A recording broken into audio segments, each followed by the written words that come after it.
Hi, everybody. Thank you so much for joining us. I'm so glad you're all here today. We have a great presentation for you today. I mean, maybe I'm a little biased because I'm excited. We've got our fresh, updated slides. We're going to be talking about government benefits. This webinar, I'll warn you right now, it's a lot. But the good news is if you miss anything, no worries because we do record every webinar we do and we put them on our YouTube channel. So if you have registered for today's webinar, we're going to send you an email later on today that has a link to that recording, and we're going to send you all of the slides. So if you miss something because I'm going too fast or whatever, first of all, you can tell me to slow down in the chat box. But if you miss something, you're going to be able to go back and watch it again or review the slides. No worries on that. Of course, we also offer a completely free initial consultation. So if you want to dig deeper into any of these areas with Consolidated Planning Group, we can give you some helpful free advice. Those are virtual meetings that we schedule. The other thing I want to let you know is the chat box is your bestie right now. We cannot see you or hear you, but we asked for questions ahead of time and we have the chat box open so that if you have any comments or questions, put them in there and I will do my very best to get to all the questions as we're going. If I see you have a question and I just answer it, maybe I'll call your attention. But other than that, let's just get going. I am Michelle Morris with Consolidated Planning Group. And we're here today to talk about government benefits for our special needs kiddos, right? So, first of all, who is Consolidated Planning Group? Why do we do this? Why should you even be listening to us? Well, we are a specialized financial firm that focuses specifically on families with a loved one who has any kind of intellectual or developmental disability. So we're located just outside of Houston in the Sugarland area, but through the magic of virtual meetings and the internet, we can work all across the United States. So don't let that hold you back. If you know somebody in a different state who we might be able to help, we are here for everybody. We've been doing this for over 30 years, and we truly understand special needs financial planning because we are parents, we are past educators, we have family members who have their own diagnoses. So we know what you're going through and we know where you are. We are fully licensed in insurance and financial services, really anything that any traditional financial advisor can do for you.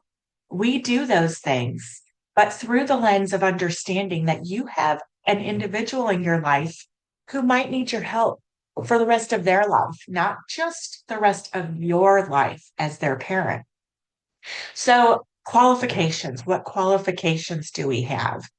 Not only are we parents of individuals with different needs, we are also members of the Special Needs Planning Academy. We are nationally certified Social Security advisors and chartered special needs consultants. So, really, families come to us for comprehensive help. How do I plan ahead for my child's lifetime of care? What is that going to cost? And how can I set that money aside? What happens if I or my spouse pass away early and now we're down salary, possibly, and or down a caregiver? What's that going to look like? How do we get all of those state and federal benefits and make sure we have everything that we need in place and we're not jeopardizing any of those benefits by losing eligibility? We are dedicated to advocating for you and to educating you because there's a lot of noise out there. But with all of these people who are trying to help and trying to give good advice, not everybody actually knows what they're talking about. As a matter of fact, fewer than 200 financial advisors in the United States truly focus on this kind of planning like we do. That's less than a tenth of a percent of all of the 263,000 financial advisors in the United States. So, all of this just goes to say that when you are listening to Consolidated Planning Group, with our years of expertise, our background knowledge of being family members who have individuals in our life with needs, the years of studying and extra certifications that we have, you are truly in the right place with us. So, some quick advice before we go into the presentation. Key things to support your children, things you can start thinking about right now. First of all, when they graduate from high school or when they come out of high school, you do not want your loved one to just graduate to the couch to play video games, right? Or watch movies or watch YouTube on their screens. You want to start thinking about what's going to happen after high school. There are fantastic transition programs, educational programs, job programs, residential options, all of those different things after high school that can happen for your loved one. You want to start thinking about those now because there could be a wait list and you want to tour the programs and kind of see what they're all about and what's a good fit for your family. Also, you want to think very carefully before you just say, oh, big sister Sarah is going to take care of our sweet little Jacob in the future. It's just easier that way. She's neurotypical. She'll have a job. She'll take care of her brother. Well, maybe right now, Sarah agrees to that. And she says, sure, of course, I love my brother. I'll take care of him. But when it comes down time to do it, when the rubber hits the road, she might realize that it's a bit more of an obligation than she thought she was getting herself into.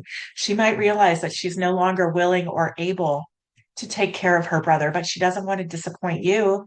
So she might feel that sense of obligation. Whereas on the other hand, think about Jacob, um, your little spicy cat. Maybe Jacob, he's thought of his sister this whole time as his best friend, his partner in crime. They get in trouble together, they have a great time together. And now all of a sudden she's stepping into the role of caregiver.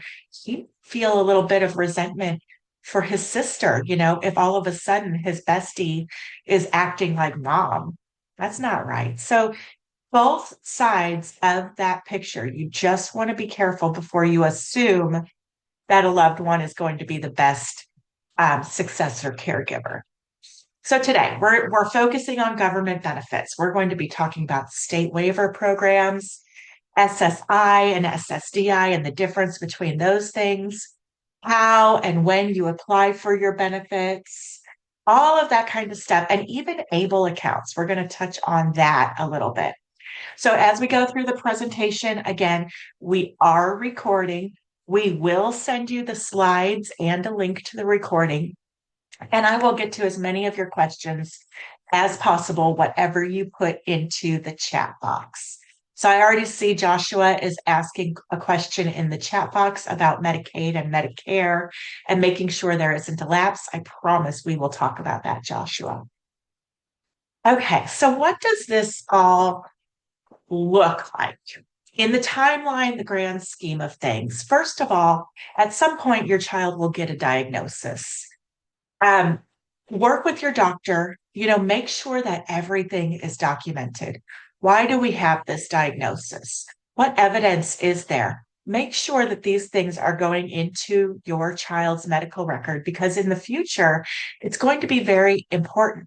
Not just we tested for autism and this child has autism, but something more like this child cannot do two-step tasks. They can only handle one-step tasks and they must be guided through each step. Or your child must be redirected 4 times before completing a simple task. Or, the child cannot complete simple tasks. The child cannot follow through to completion. The child cannot hold a conversation. What evidence? Think of those things as you're looking at your doctor's records and get that diagnosis as early as possible. Now, the thing is, even if you don't have a diagnosis yet, you can put your child on the waiting list for the waiver programs at any time. Okay. Put your child on that waiting list as soon as you know that there might be a need, because the sooner the better, because those waiting lists are so long. So hopefully, as a small child, you put your child on the waiting list for the waiver programs. And we're going to go through exactly how you do that. But in general, they'll be bubbling along, waiting for their waiver. They pretty much will not qualify for SSI benefits until they turn 18. Why? Because when your child is a minor, SSI looks at the parent's income and assets. And if you, as a parent, make over the limit, which is very low typically, or if you have more than $2,000 or $3,000 in the bank, one house and one car, boom, you don't qualify. But when your child turns 18, they're going to start looking only at their income and their assets. And at that point, they will be able to get SSI benefits, which come along with Medicaid, right? So they'll get SSI and Medicaid typically when they turn 18. Then they're trucking along, hopefully for a few years. And later on in life, when mom and dad, who have worked and have had, a full career, hopefully in their life, mom and dad turn on their Social Security retirement benefits. Either they turn it on because they're ready to start those retirement benefits, or the parents' benefits turn on because they've filed for disability, or if a parent passes away. Those are the three triggers to turn on the parents' Social Security benefits. And when that happens, your child will switch from SSI to SSDI, which is also called RSDI, which is also called Childhood Disability Benefits, which was called DAC for all these years. So there's a lot of names for that same kind of benefit that will be turned on when you, as the parent, turn on your Social Security. Okay, when that trigger happens and your child is on that benefit for 2 years, they're going to have both, hopefully, Medicaid and Medicare. Their SSI will have turned off. This other benefit will turn on, and you'll be good to go. Now, where we do see some trouble is if the parent turns on their Social Security record for some reason before the child turns 18 and has a chance to turn on their own SSI and Medicaid. And we'll talk about that. So I love that I see questions coming in. And I'm going to, like I said, get to as many as I possibly can while we go through these. So just be patient with me. I'm going to try to hit the questions as we hit the topic, and let's get going. So first of all, one of the most important things right after diagnosis, or as soon as you know that there might be an issue, get on the waiting list for your state waiver programs. Do this as soon as possible. So every state has their different programs, right? Here in Texas, we've got a lot of great programs meant for individuals with disabilities. Everybody who is here today needs to make 2 phone calls minimum. You need to call this 1-877 number to apply for MDCP, CLAS, and DBMD. What are those? Okay. MDCP is for medically dependent children. Those are those medically fragile people. That wait list is very, very short because it doesn't apply to everybody. Not everybody can get that. You have to be disabled enough in the eyes of Social Security to be able to get MDCP. CLAS, that stands for Community Living Assistance. CLAS, almost everybody with any kind of diagnosis will qualify for CLAS. So that's why everybody in here today should make sure that their children are on the waiting list for the class waiver. Of course, because almost everybody qualifies for it as long as there's a diagnosis, it's a very, very long wait list. Now, the third one there, DBMD, that stands for deaf, blind, and multiple disabilities. You have to have someone who has deafness and blindness and another disability. Another waiting list that doesn't really apply to that many people. It's a short one. So most people won't be able to get that. Now, the next bullet point here, HCS, Texas Home Living, and CFC. That's Health and Community Services, Texas Home Living Community First Choice.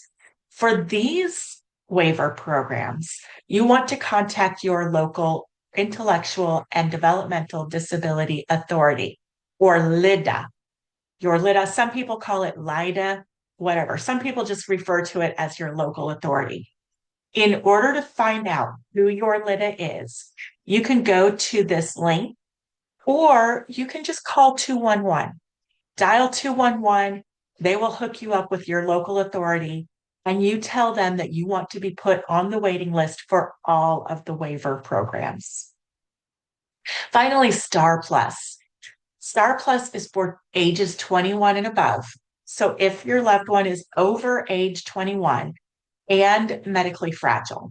That's what Star Plus is looking for. You can call and get them on that waiting list. Once you have made these phone calls to get your person on the waiting list for these waiver programs, then you can go to your Texas benefits online to see where they are. Maybe you're thinking, I think we signed little Jacob up for benefits a long time ago, but I'm not really sure. That's the situation where you would go to yourtexasbenefits.com, create an account for your loved one, and then you can look it up and you can see if they are on the waiting list. Okay. So, any questions about that? If I see them come through, I'm going to address those. Now, these are some of what these waiver programs do and who they're available to. Again, Class, HCS, Community First Choice, and Texas Home Living. These are more of the general waiver programs that are going to be available to most people with disabilities. Class is the only one where you do not even have to have an intellectual disability, as long as you have some kind of related condition. And there are over 200 conditions that they consider. HCS, you have to have an intellectual an intellectual disability and a related condition. You can live in your own family home or your own home, or you can live in a group home as long as there's not more than 4 people. Community First Choice, again, serves many, many people. You have to be already on Medicaid or eligible for Medicaid to get Community First Choice.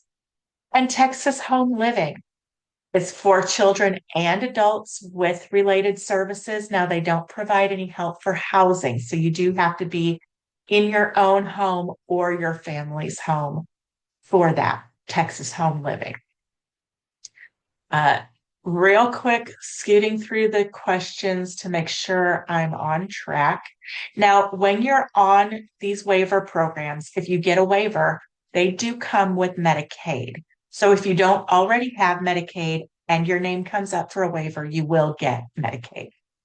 So these waiver programs are a little bit more specialized. Like I said, DBMD for deaf, blind, and multiple disabilities, and DCP for medically dependent children. You have to be medically fragile. YES is a program that is meant for people who are under age 19, where the main diagnosis, the primary diagnosis, is something that is mental, emotional, or behavioral. So if your child's main diagnosis is like a schizophrenia or bipolar or something in that realm, then you want to look at the YES waiver. Okay. And then, of course, there is Star Plus. And as I mentioned before, Star Plus is for um, ages 21 and above. So hopefully I've answered some questions on that topic. If you have more questions about the waiver programs, feel free to put them in the chat or set up a consultation with us and we'll get those answered. SSI. So SSI comes next. You're going to be waiting for the waiver programs for up to 20 years. But in the meantime, SSI, let's talk about the rules and how this all works. SSI stands for Supplemental Security Income. It is not the same program as SSDI. SSI is, like I said, when your child turns 18, they should be able to qualify as long as you follow the rules, right? It's a public assistance program meant for people who have a financial need because they can't work and they have to have a disability and an inability to work and low income, low assets. So they're going to look at your income and whether or not you have too much money, and they're going to look at your resources. So what are the three rules to qualify for SSI are going to be you have to be disabled under the eyes of Social Security. You have to have less than $2,000 in your name. You can have one car, you can have one house. If you have more than $2,000, then that money needs to be either in an ABLE account or a special needs trust of some kind. And then the third is the income. That's the third test for SSI. The income that you can earn for 2026 is $1,690 a month as an individual with a disability. That's what they're going to look at. Now, if you're blind, you can make $2,830 a month, a little bit more if you're also blind. Okay. Now, SSDI, this program is a little bit different. This is for people who, someone has to have worked enough to have SSDI to be qualified because this is an insurance program that is funded from your payroll taxes. So if there's someone in the family, whether it be the individual with a disability, if they've worked enough to have their own Social Security record, SSDI, they wouldn't get SSI because they've worked enough. They would just go straight to SSDI. Or if the parent has earned enough and the child cannot work, then the parent can get some benefits from the child can get some benefits from the parent's record. Let's make sure I'm saying that right. You have to still meet the definition of being disabled, and you have to have a work history, whether it be your own or the parent's work history. It is not dependent on income or assets, but you do still need to watch out for income and assets because of Medicaid. Okay, so don't forget that. And once you're on SSDI for 2 years, you will get Medicare. So you'll have Medicaid and Medicare both. So again, you have to be considered disabled. You have to have under $2,000 in assets. You cannot earn more than substantial gainful activity, and you can only have one house and one car. Those are those criteria. Oh, okay. I do see a question. Nina asked, what's the difference between class and HCS? Which is considered better? And she sees the difference, but I do want to make sure that everyone knows because class and HCS are the kind of the top waiver programs that most people are going to be dealing with. Class, you do not have to have an intellectual disability. HCS, you do. HCS will pay for housing. Class may or may not. HCS is kind of considered like the Cadillac of the waiver programs, but not everybody qualifies for it. If you have an account, Nora asked this in the chat box. If you have an account on your Texas benefits and maybe you've looked to see what lists your child is on, um, it's not going to show you your child on your, uh, it usually will not show you your child on your account. You have to create an account for your child and look them up that way. Okay. Um, Here's a little bit longer question. About SSDI and SSI. My daughter is on SSDI from her biological father, so she should be getting SSDI benefits. It's typically about half of what the parent's benefit is. Um, you're thinking about her future. Let's see. She still gets a small amount from SSI. That could be because the SSDI is not more than the SSI amount. Um, but she got a response that she's denied from getting SSDI. So you need to look at, her work. What work has she done? Has she earned um, over the amount of, has she met all the rules? So it's a lot to consider, and it could be a tricky situation where you need to talk with us about what exactly the qualifications are if this isn't clearing it up for you, right? Okay. So again, how to apply for SSI benefits, what that looks like. As soon as your child hits age 18, you want to start looking at that SSI. They're saying now that you should apply, if your child turns 18 on August 7th, you want to wait for the next month, wait till September 1st and apply for SSI. We used to say the day after, but this is a change, it's not going to affect things that much because they do take up to a year to process your application anyway. So it's going to be a wait, it's going to be frustrating, but apply as soon after their 18th birthday as you can. Um, you want to make sure that if they have an interview with you, whether it be by phone or in person, that has to happen after the 18th birthday. When you start the application process, they're going to save the date. And then, even if it takes a year for them to process everything, you're going to get paid back to that date when you started your application. And you're going to use that link to go to the ssa.gov website and get that application going, right? Now, the key eligibility things you're going to have evidence in their medical history that they qualify as having a disability. It's better if it shows that they have a disability before age 22 because that's required for your SSDI, DAC, childhood disability stuff later.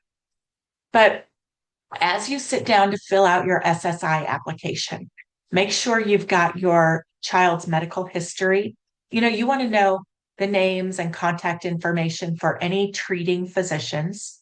It could be even medical or psychological doctors that they've seen. You want to have a list of hospitals, medications, diagnoses, all of that stuff. And you want to have their financial information ready to go because the SSI application is going to ask, if you've worked, we want to see pay stubs. If you've got a bank account, we want to see bank statements. We want to see your doctor's evidence of a disability and not just like I was saying before, this child has autism. It has to be, evidence. We want to know what is keeping this person from being able to hold a job. Consult with your primary care physician first. Maybe take a look at those records and see is everything in there. And if not, go back and ask them to make corrections. It's okay to do that. Check out the Social Security Blue Book. This is a link. And when you go into the Blue Book, you can look at any diagnosis that your child has autism, ADHD, ID, whatever it might be. And you can see, okay, if your child has A, then we're going to be looking for 1, 2, and 3 to say that yes, they qualify. Then you can look at their medical records and see, okay, does it say A, B, and C in there so that you know they're going to qualify quicker? You can ask your doctor to fix up those records. You also want to, in this process, as you're heading to your child's 18th birthday, it's getting closer. You want to grab those medical records before your child turns 18 and you have to find a new doctor. That's a big transition. And some doctors, if your child has only ever seen their pediatrician, they turn 18 and all of a sudden your pediatrician isn't going to cut it anymore. Or maybe that doctor is going to say, you can't see their records anymore, mom and dad, because your child's 18 now. So you need to think about that ahead of time. Okay. Um, a few more things when you're applying, and then we're going to get into what you're going to get and how it's calculated, which is some questions I see. Like I said, a typical decision is going to take more than a year unless you have a presumptive disability. Those are things where the local office can kind of see, oh, okay, this child has Down syndrome. That is one of the presumptive disabilities. We're going to go ahead and pretty much, we know that's going to be approved. Or if your child has muscular dystrophy, if they've lost a leg at the hip, there are just certain things, and there is a list you can look up, or you can click right here to find the list. You might get a denial letter right away. Check that denial letter. Profound autism might be on the presumptive disability list, especially if they have an IQ below 70. That's going to get you through right away anyway. If you get a denial letter right away, you want to look at that letter closely at the very top and see if it says Social Security disability income or if it says supplemental security income. Like I said, many people are probably going to be denied for SSDI, and that happens quickly. Don't panic. If it says SSI, then we're just going to appeal. You're going to reach out to us. We're going to take a look at that letter and help you understand and then help you appeal. After your file is complete at the local office, they're going to send it to the Disability Determination Services. Here in Texas, that office is in Austin. And that office is going to order your medical records, look through everything, get you an approval, hopefully. You can call DDS to see if they've got your file, and you can check in with them. And then you can call your doctor's office and say, hey, why haven't you sent that information yet? Do it. And then you can kind of help the process along. So in 2026, your child can get a maximum monthly benefit of $994 a month from SSI. That's for an individual. That does come with Medicaid. So they would get Medicaid and a check for $994 a month. Unfortunately, if your loved one gets married, you would think it would be $994 a month times 2, but it is not. A married couple where each individual has a disability, unfortunately, they only get $1,491. Call your congressman about that. Now, what if your child is working? If your child is working, they can earn up to that $1,690 threshold and still be able to get SSI. They can make more if they're blind, okay? But this is what happens if your child is working. Let's say they're just making $1,200 gross monthly earned income. There are general exclusions. They're going to take off $85 to start. That brings you down to about $1,115.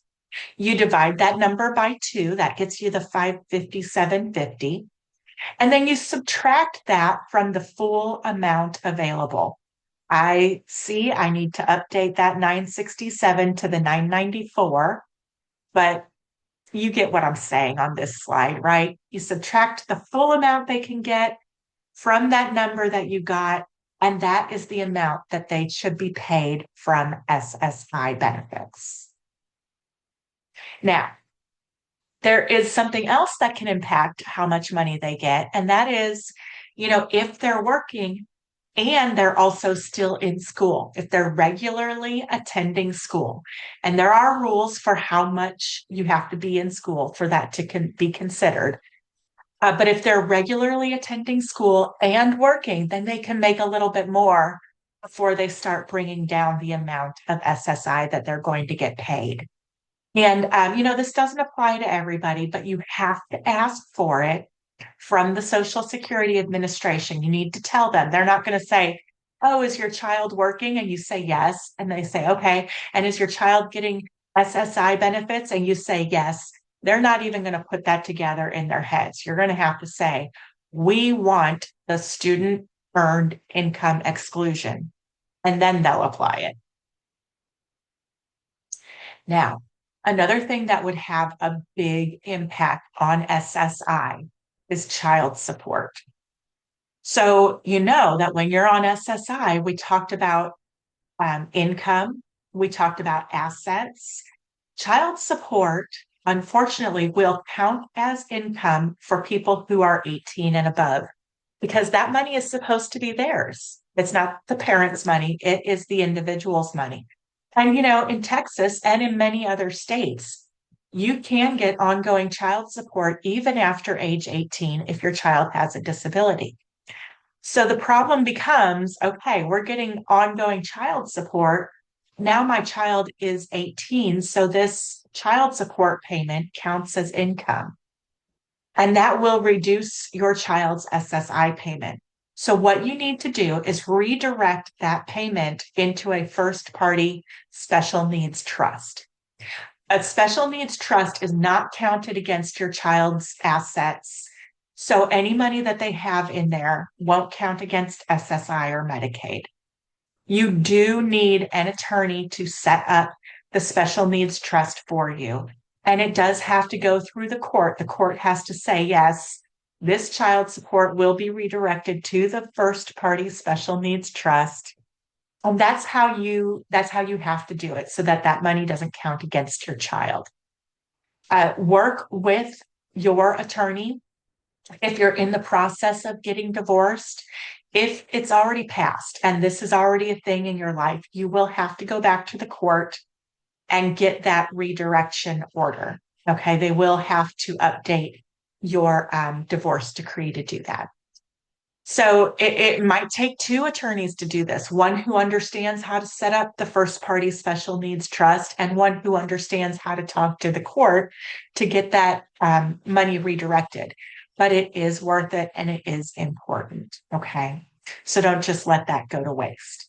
So a first party trust is for money that belongs to your loved one. While I'm here, I might as well explain that. First party special needs trust is for money that belongs to your person.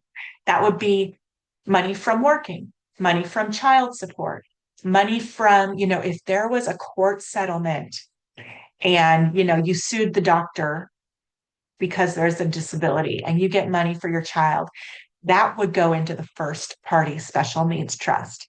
If grandma and grandpa accidentally leave money to your child instead of leaving it to a third party trust, that goes into the first party trust. And it's not the best option because there is a Medicaid clawback provision to the first party trust.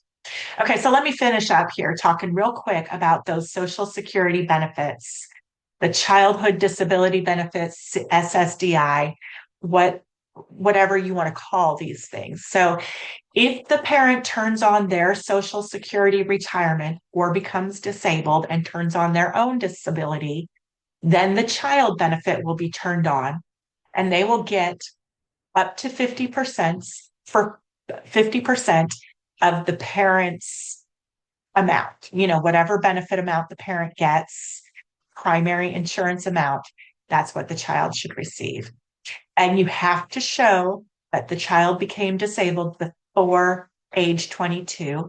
there are family maximums. So if you have two or three children drawing from it and a spouse possibly, it might not be the full 50%.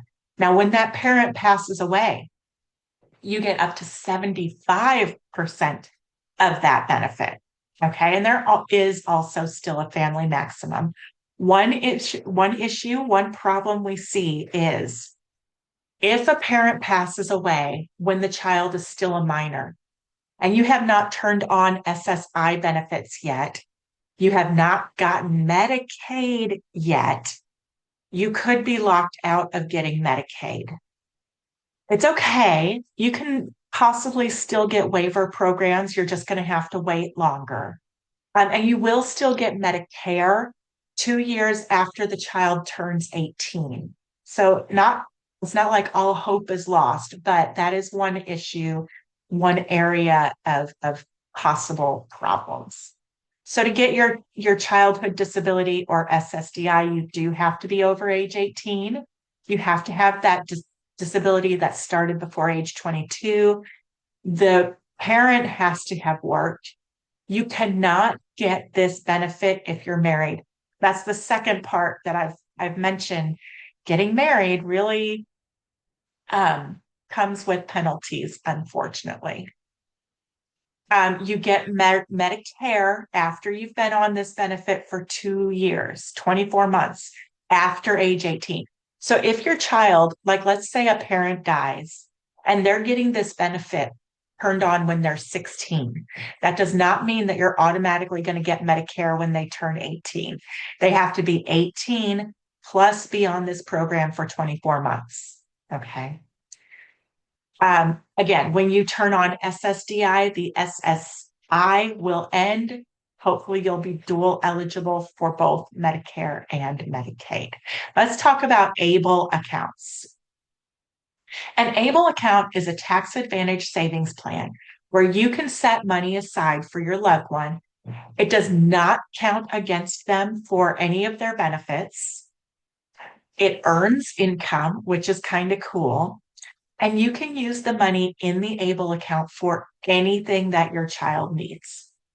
You can roll over, if you've been setting money aside into the ABLE account, the beneficiary is the account owner, but still, it does not count against them. You can roll it over to another family member if they qualify, if they also have a disability.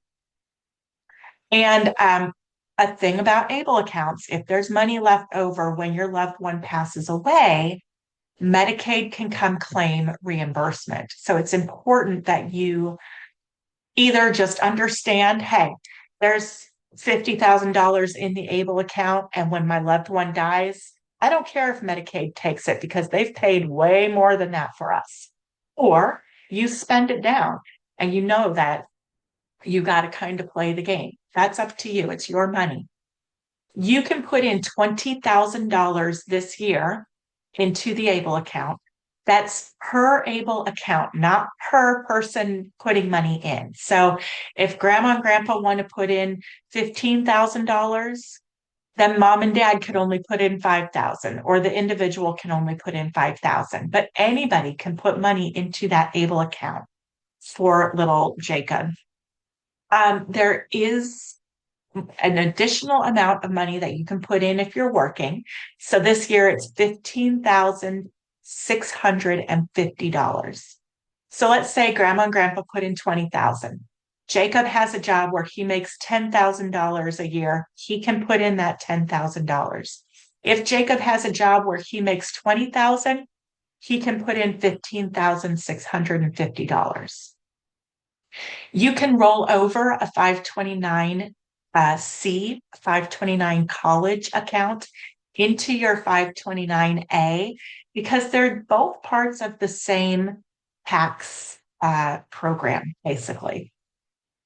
And they have decided that you can have a federal tax credit now up to $1,050. They have made that permanent this year. Can you have more than one ABLE account for your child? No. Each individual gets one ABLE account that can have $20,000 put in this year. Now you never ever want that ABLE account to go above 100,000. And this slide, you guys, let me tell you, when I was putting together this slide, it was such a pain to get all of these little things lined up correctly. But everything you need to know is here. So I love it. So thinking about the differences between an ABLE and a special needs trust, you really want to study this slide because they work together. It's like it's like short-term and long-term savings. Think of the special needs trust as like your retirement plan. ABLE account is like your savings at your local bank. You want quick access to it. You can use it for anything. There aren't that many rules except that you need to keep it under $100,000. You put money in there from anyone, including your own person, the beneficiary. The beneficiary controls it. You can use money from the ABLE account to pay for housing. You can use it to get cash, to pay for clothes or money or computer or vacation, anything, as long as you can show that it helps achieve a better life experience for your individual. It's tax advantaged because there is an investment portion, and that money that gets invested grows. They don't tax that income at all. And there is that payback provision that when your loved one passes, if there's money left in the ABLE account, Medicaid can come back and get reimbursed from those funds. Now, the difference, the special needs trust is unlimited. You can put as much money in there as you want, and it will not impact their SSI or Medicaid eligibility.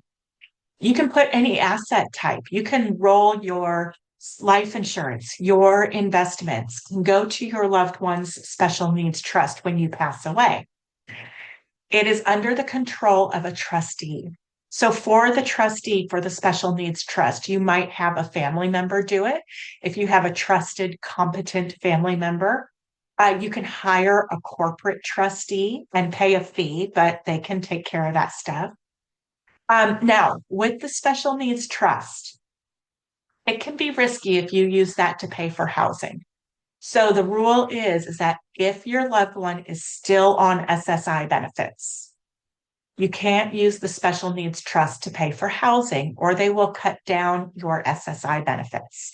So remember that timeline I showed you? Your child should be on SSI for a while, and then you turn on your Social Security as the parent, and that switches them over to SSDI. At that point, they're no longer on SSI benefits. That is when you can start using that special needs trust to pay for housing. And that works out pretty well because once the parent retires, they're getting a little older and maybe they aren't going to be as willing or capable of taking care of their loved one at home. So now you can use those funds for housing and put your loved one into a residential community. It all works out in the grand scheme of things.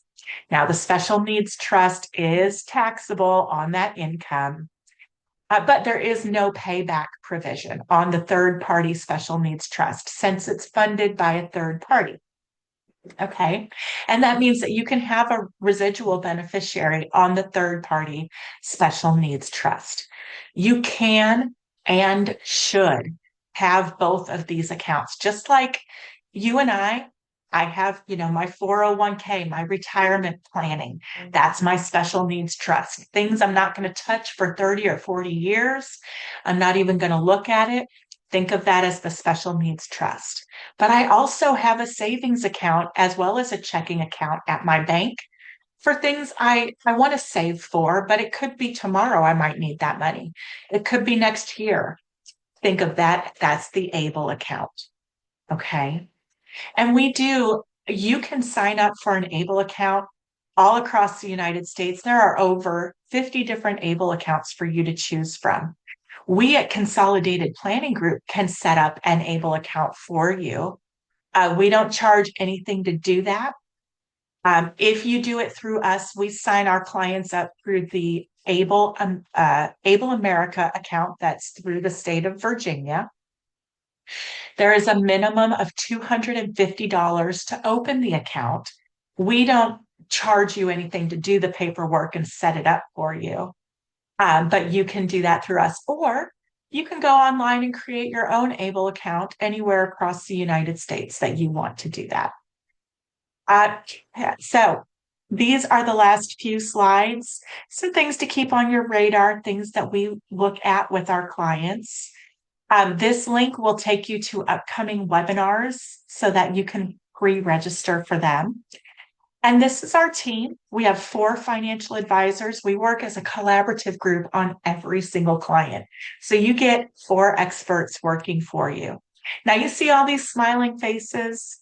Please don't be rude when we call to see if you would like to schedule your free consultation. I'm going to leave this slide up while I go back and get as many questions knocked out as possible. But you can use the QR code. You can call or email us, or you can call or email me directly, and we're happy to set up your free initial consultation. So let's see. If I don't get to your question, or if you're not comfortable putting it out there in public, just use your phone or give us a call, schedule your free consult.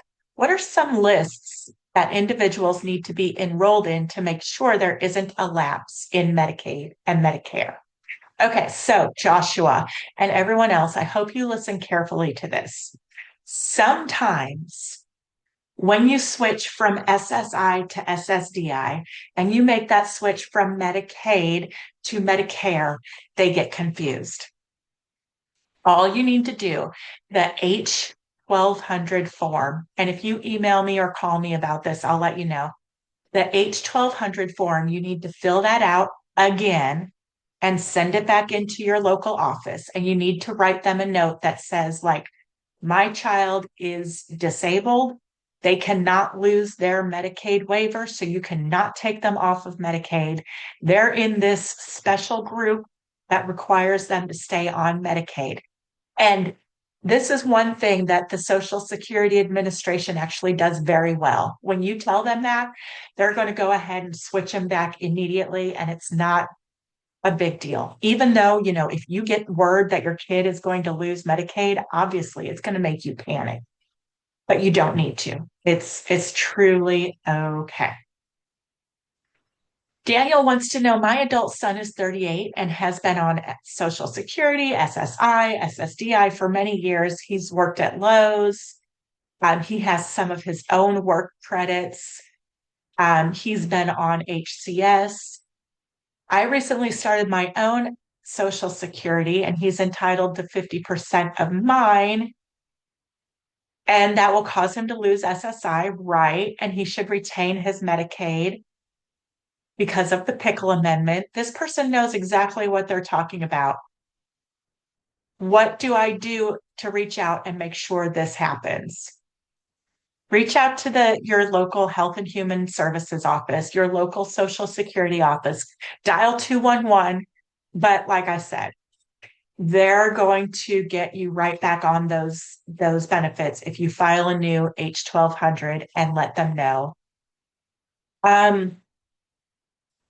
So when you're doing your SSI application, Sasha wants to know, does the stuff from the school, like the school diagnosis of an IQ or school diagnosis of ADHD or whatever, does that count? Yes, that helps provide evidence and it helps give weight to your claim.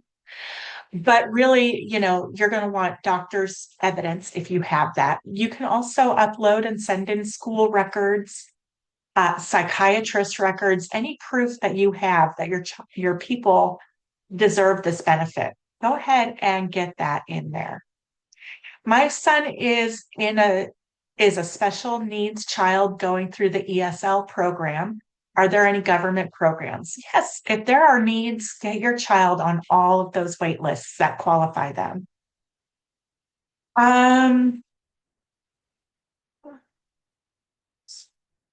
Can Social Security assign a person for finances, getting guardianship for the person, not finances? So Rebecca or whoever needs to think about this, when your person turns 18, you might want to get guardianship for them. You might have a representative payee account for their funds where that tells everybody that you can help them with their money. Guardianship is a big legal proceeding. It's very expensive, but you can start the guardianship process when your child is within 6 months of turning 18. Um, it's expensive. You have to go through an attorney. You have to go to court. And there are also things like power of attorney, general power of attorney, even financial power of attorney that might serve the purpose. So speak with us about that, and we'll tell you to speak with an attorney. We can refer you to a great attorney in your area who can help you with that information. Okay, we talked about My Texas Benefits, set up an account for your child to look at where they are on the waiting list. TRICARE. Does having TRICARE nullify these programs? Some of them, yes. Because through TRICARE, I believe you're already getting Medicaid or Medicare. Um, and if you have TRICARE for life, that's going to change things. Um, set up an appointment if you want to go deep into each benefit, but it could have an effect. What if we don't qualify for Medicaid? Well, if you as a family don't qualify for Medicaid, then when your child turns 18 and they're looking only at their own record, that's when they would qualify for Medicaid. Um, if they're not disabled enough under the eyes of Social Security, you might have to fight that a little bit, but we can help you with that. Let's see. Planning to. My child is receiving the full amount of SSI. They're 22 years old. We're planning on applying for SNAP. Good. You can apply for SNAP. Um, Parent is increasing his monthly rent, so hopefully we'll get more from SNAP. Okay. Will the higher amount of rent affect the child's SSI? No, it should not. Once you've told the Social Security Administration that your child is paying rent, the amount should not matter. Um, if you are turning on your own Social Security record, you need to also turn on your child's SSDI benefits. They might see that in their records that, oh, you're turning it on and you have a child who's getting SSI. We're going to do this for you. But you probably have to tell them. We do a Social Security maximization exercise as one of our plans that can tell you exactly when you, as the parent, should turn on your Social Security in order to get the most that you possibly can for yourself and your child. This is a paid plan that we offer that we can do for you. But generally, we're able to get people tens of thousands of dollars more if you can hold off on taking those SSI benefits or SSDI benefits for yourself. We can tell you, and it doesn't necessarily mean waiting until you're 70 to turn on your benefits, because many people think that if you wait, then you're going to get more, which is true if you don't have a child with a disability. But when you have these extra benefits, you can turn on your Social Security benefits a little earlier and end up getting more because of the auxiliary benefits. So keep that in mind as well. Amber wants to know, how can we speed up the process? We've been waiting a year and a half for this SSI application. I would keep calling, keep asking. There are Medicaid buy-in programs that you can look for. If you're, still waiting for waivers, you can try to, get those moving. Um, but it is a lot. I'm sorry about that. Can we switch back? Once we're on SSDI, can we switch back to SSI? And that's a question we would have to dig into for you. I'm so sorry about that. Typically the answer would be no, but there are always ways to bend the rules, right? So call us. Is the Disability Determination Services affiliated with the LIDA? So, kind of yes, because the local authority sends your file to Disability Determination Services to check whether or not you qualify. So, in that way, they're affiliated. But if this person says we received a report from the Harris Center saying my daughter is eligible, it could be because she has a presumptive condition. They can kind of determine that at the local office. So we would, again, Lisa, we would have to look personally at that to see why. But hey, if they're saying she's eligible, don't argue. When you qualify for SSDI and you're on that for 2 years, you get Medicaid. Okay, this is a long one. Nora, this is a long one. Redoing the application, can we still ask them to backdate to the first time? You can try. Nora, do definitely try and argue that with them. And you may need, you know what? Here's the thing I want you all to take away. If you're having trouble with Social Security, with Medicaid, with your local authority, the person to go to for that trouble is your state representative. There's also an ombudsman office. That's the person who's in charge of kind of taking complaints, or if you're butting your head up against the wall and you need help, you call the ombudsman's office. Okay, I think I've gotten to most of these questions. There is one more about the ABLE account. What are the drawbacks of the ABLE account? First of all, there are fees involved with most ABLE accounts. That's one drawback.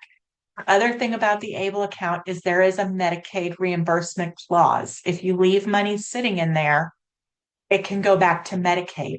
And the only option you would have is, spend that money down as your child ages. Maybe you're going to switch from the ABLE to the special needs trust later in life.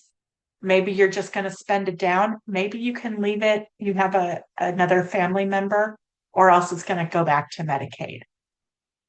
All right. I am so sorry. We are already past time. You will get a copy of the slides. You will get a link to the recording. Set up your appointment. You can even ask for me specifically if you call the office. But I will definitely help you as much as I can. Also, I am going to put in the chat box one last time my personal email address and phone number. You can reach out to me directly. mmorris@cpgcares.net. I hope you all have a fantastic week. I hope I was able to answer some questions and help you out. And if there's anything that you need, please just let me know. Thanks, everybody. Bye-bye.